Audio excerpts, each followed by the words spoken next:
Nul n'est invincible. 11 pour tous, bonjour. Alors, Liverpool s'arrête là. La belle série s'arrête là. D'abord, il faut d'abord les féliciter parce que 18 matchs, 18 victoires consécutives en Premier League, c'est vraiment quelque chose d'énorme. C'est vraiment quelque chose qu'il faut pas négliger. Cette équipe est vraiment belle. Elle est vraiment rodée avec des joueurs qui se trouvent les yeux fermés. Mais c'est ça le football. Vous n'aimez pas ce sport? N'aimez-vous pas ce football, ce bloody football comme dirait Sir Alex? Il y a qu'au football que tu peux voir ça. Un 19e qui vient écraser un leader qui a 22 points d'avance sur son dauphin, 3-0 quoi. Ça c'est exceptionnel. Et évidemment, on va parler de Ismaïla Sarr. Ismaïla Sarr, c'est waouh, quel match il a fait aujourd'hui, homme du match incontestable. 2 buts, une passe décisive, c'est très très bon pour le moral, très très bon pour la confiance. Parce que c'est un joueur qui a besoin d'enchaîner les bonnes prestations. C'est un joueur, on sait tous qu'il a énormément de talent, il a beaucoup de potentiel, mais des fois c'est sous-utilisé. Parce que je trouve que ce joueur, des fois, il manque de concentration sur le dernier geste, il manque d'application sur son dernier geste. On l'a vu pendant la CAN, on l'a vu pendant les matchs avec Rennes, etc. Et c'est un joueur qui, s'il progresse, peut aller vraiment tutoyer les sommets. Et aujourd'hui, ce qu'il a fait, c'est vraiment ça, je pense que ça va marquer les esprits, ça va lui donner beaucoup de confiance pour la suite parce que battre Liverpool comme ça par 3-0 et mettre 2 buts, une passe, chapeau Ismaïla, chapeau. Et je trouve qu'au début, c'est pas lui qui avait le rôle de feu follet dans la défense des Reds, c'était plutôt Deulofeu qui était sur le côté gauche, qui a créé pas mal de problèmes aux Reds. Mais une fois que Deulofeu s'est blessé, disons que la responsabilité d'apporter le danger est plus passée sur Ismaïla Sarr, avec Troy Deeney bien sûr en appui, mais Ismaïla Sarr a su bien faire son rôle et aujourd'hui il peut être très fier. Et ce que j'ai trouvé Watford, j'ai trouvé tout de suite très très solidaire. Vers la 30e, 35e, je me suis dit, ça sent pas bon pour Liverpool aujourd'hui. Parce que on a vu que, par exemple, en décembre, début janvier, fin novembre, de novembre à début janvier, on va dire, Liverpool, ils galéraient, mais ils gagnaient quand même. Et tu te dis, ils vont avoir un moins bien, mais ils ont eu leur moins bien, ils gagnaient pas. Et aujourd'hui, en fait, on est dans une période où Liverpool est dans un moins bien. Et là, aujourd'hui, ça passe pas. Ça arrive. Liverpool n'a pas été bon. Salah n'a pas été bon, Mané n'a pas été bon, Firmino n'a pas été bon. Et quand ces trois-là sont pas bons, quand il n'y a pas de relation face à une défense qui est très regroupée, face à un bloc bas, mais je vais y revenir parce que Watford, ils n'ont pas joué en bloc bas tout le match. Mais quand tu as un bloc bas comme ça, il faut que tes attaquants, ils puissent combiner ou que tes latéraux puissent centrer. Sauf que, pour dire sur ce bloc bas-là, Watford a présenté un bloc bas, mais pas tout le temps. Ils ont présenté un bloc bas en limitant les espaces. On sait que Liverpool, quand ils n'ont pas d'espace dans la profondeur, ils peuvent pas être étincelants. Salah, par exemple. Salah, c'est le meilleur exemple pour ça. Salah, quand le bloc est bas, il est pas bon. D'ailleurs, si tu remarques bien, malgré Liverpool, les équipes qu'ils rencontrent, c'est comme ça qu'elles jouent. Et remarque, Salah, même quand il marque, il est pas bon. Parce que il lui faut de l'espace.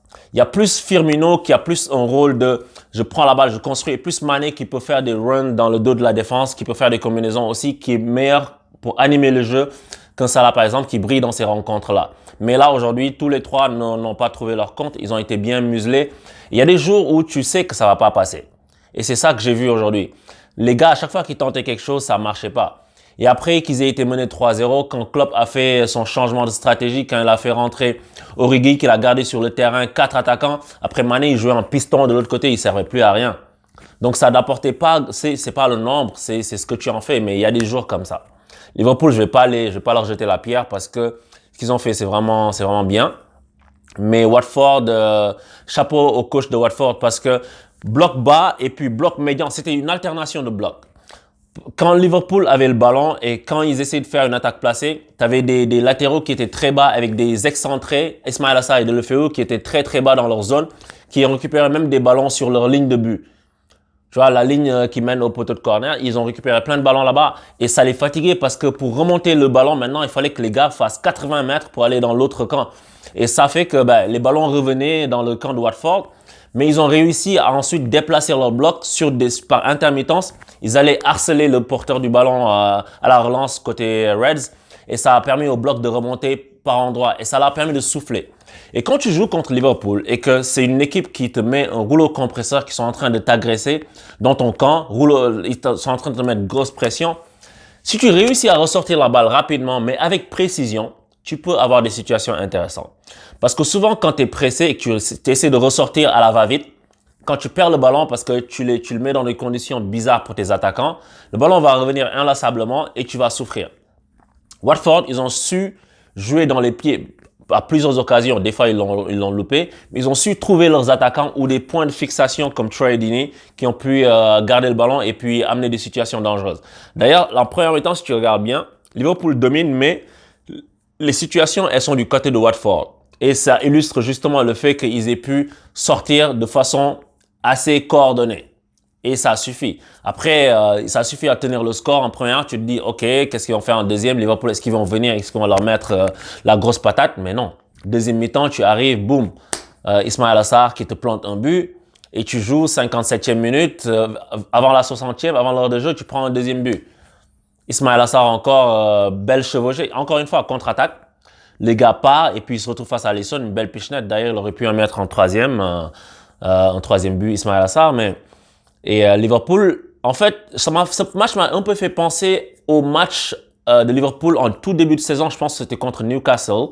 Et tu voyais que défensivement, en fait, Lovren, il a pêché. Mais Alexander-Arnold, j'ai vu un truc, une question comme quoi, est-ce qu'Alexander-Arnold est un bon défenseur? Mais Alexander-Arnold, il n'est pas très bon pour défendre, mais il est excellent offensivement. Défensivement, il tient la route, hein, il n'est pas nul. Mais je veux dire, il apporte tellement offensivement, je pense qu'il se concentre moins sur ses tâches défensives. Sauf qu'aujourd'hui, on peut pas lui tomber dessus comme ça. Alexander-Arnold est un bon défenseur parce que tout ce qu'il fait à côté, ben on accepte. Il faut accepter ce genre de choses-là. Sinon, tu recrutes un défenseur latéral pur qui va pas t'apporter ce que le gars t'apporte. Mais c'est vrai que Trent, sur les actions défensives, il manque d'agressivité. Et je trouve que c'est toute la défense de Liverpool en général. Ils sont très sur le reculoir. Il y a une action où Ismaïla Sarr est en train d'aller au but et Van Dijk le regarde. C'est juste que Sarr n'y croit pas. Il va pas au fond pour frapper. Mais il frappe, mais genre, il se décale pour frapper, la balle va en haut. Mais il laisse trop les attaquants progresser. Alexander-Arnold aussi, il est comme ça. Robertson, il est plus dans l'impact. Mais Alexander-Arnold aussi, il est plus sur le reculoir. Et des fois, il bloque mal son but. Et Deulofeu a pu faire un petit externe, pied droit pour l'enrouler, deuxième poteau. Malheureusement, c'était enlevé. Mais c'est ça, quoi. Donc, Liverpool, hey, ils ont un beau parcours. Faut pas leur jeter la pierre, mais encore une fois, on retiendra Ismaïla Sarr, doublé passe décisive. Je pense que tout le monde va en parler. Très, très bien pour lui, très, très bien pour la suite. Et l'Angleterre, franchement, chapeau, championnat magnifique où le 19e vient écraser le premier. Tu verras ça nulle part ailleurs. Donc, ça continue comme ça. J'espère que City va gagner. Comme ça, l'écart va se résorber un peu, hein. On sait que Liverpool sera champion, mais plus le plaisir dure, plus c'est bien. Et c'est pour ça qu'on aime le football. On veut pas avoir des trucs qui vont juste de façon unilatérale dans un seul sens. Après, on va s'ennuyer. Donc, qui continue comme ça. J'ai pris beaucoup de plaisir à regarder ce match. Je suis sûr que ça va être débriefé en long et en large. En tout cas, c'est ça m'a fait plaisir. On se pour tous, continuez à vous abonner. Cliquez sur le logo. Et puis, je vous dis à bientôt pour de nouvelles analyses. Ciao!